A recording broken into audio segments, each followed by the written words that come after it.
আসসালামু আলাইকুম এভরিওয়ান, কেমন আছেন সবাই? আশা করছি সবাই অনেক ভালো আছেন অ্যান্ড আলহামদুলিল্লাহ আমিও ভালো আছি। অ্যান্ড সবাইকে রমজানের অনেক অনেক শুভেচ্ছা। অ্যান্ড আমাদের বাসায় সেকেন্ড রোজাতে হালিম রান্না করা হয়েছিল, ওইটাই আমি আপনাদের সাথে শেয়ার করব। তারপর বড় একটি ননস্টিকের প্যানের মধ্যে পরিমাণ মতো তেল দিয়ে দিয়েছি। তেলটা গরম হয়ে যাওয়ার পর 1 কাপ না, এটা 1 কাপের অনেক বেশি হবে, পেঁয়াজ দিয়েছি। তারপর হলুদ মরিচ এগুলি দিয়ে ভালোভাবে একটু ভেজে নিতে হবে। আর আদা রসুনও দিয়েছি, আদা রসুন পেস্ট করে দিয়েছি। তারপর সামান্য একটু পানি দিয়ে ভালোভাবে এটাকে নাড়াচাড়া করে ভাজতে হবে।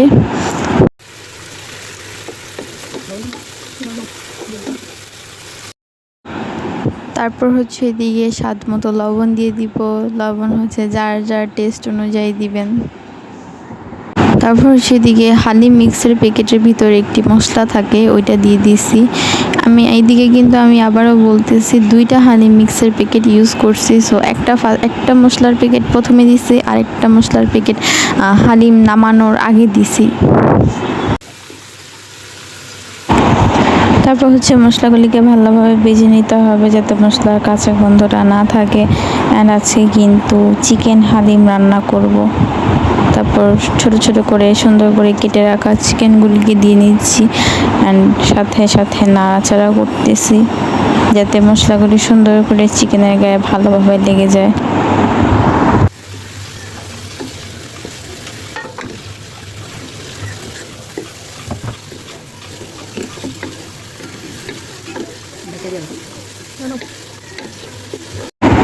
তারপর এটা সুন্দর করে মিক্স করে নেওয়া হয়ে গেছে। তারপর এদিকে নর্মাল পানি দিয়ে দিব। নর্মাল পানি দিয়ে ভালোভাবে একটুখানি মিক্স করে নিচ্ছি।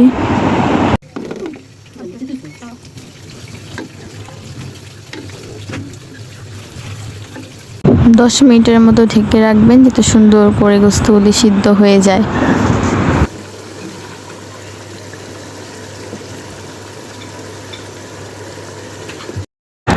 10 মিনিট পর দেখতে পাচ্ছেন সুন্দর করে সিদ্ধ হয়ে গেছেন, কালারটা অনেক সুন্দর হয়েছে।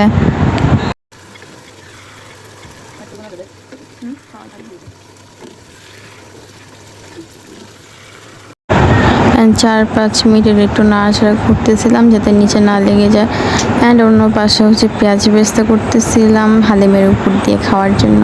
পেঁয়াজ বেরেস্তা উঠানোর পর যে তেলটুকু ছিল ওটা আবার সুন্দর করে গোস্তের উপরে দিয়ে দিচ্ছি, দেখতে কিন্তু অনেক সুন্দর লাগতেছিল। হালিম রান্নাতে তেল একটু বেশিই লাগে। আপনারা কিন্তু ফার্স্টের দিকে দেখতেই পারছেন আমি কিন্তু হালিম মিক্সে যে ডালগুলি ছিল ওগুলি গরম পানি দিয়ে প্রায় 10-15 মিনিটের মতো ভিজিয়ে রাখছিলাম। তারপর ওগুলি এখন দিয়ে দিচ্ছি। 10-15 মিনিটের একটু বেশি ভিজে রাখলে ভালো হয়, যা আমাদের সময় কম ছিল তো আমি দিয়ে দিয়েছিলাম। দিয়ে এটা দেওয়ার পর অনবরত নাড়াচাড়া করতেই হবে। হালিমটা একটু নাড়াচাড়া বেশি করতে হয় যাতে নিচে না লেগে যায়।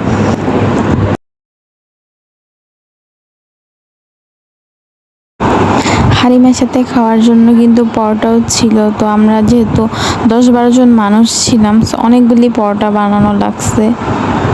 2 প্যাকেট হালিম কিন্তু আপনারা 10-12 জন কি 13 জন খেতে পারবেন পুরা ইজিলি। মানে 1 প্যাকেট 5-6 জন মতো হয়তো বা খাওয়া যায়।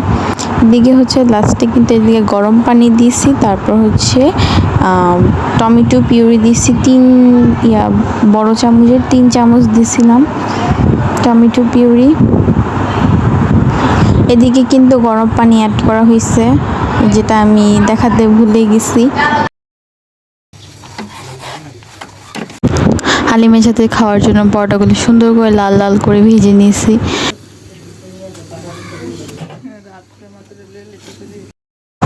হালিম কিন্তু আপনারা অবশ্যই সবাই বাসায় ট্রাই করবেন। আর আজকের মতো এ পর্যন্ত, সবাইকে আল্লাহ হাফেজ।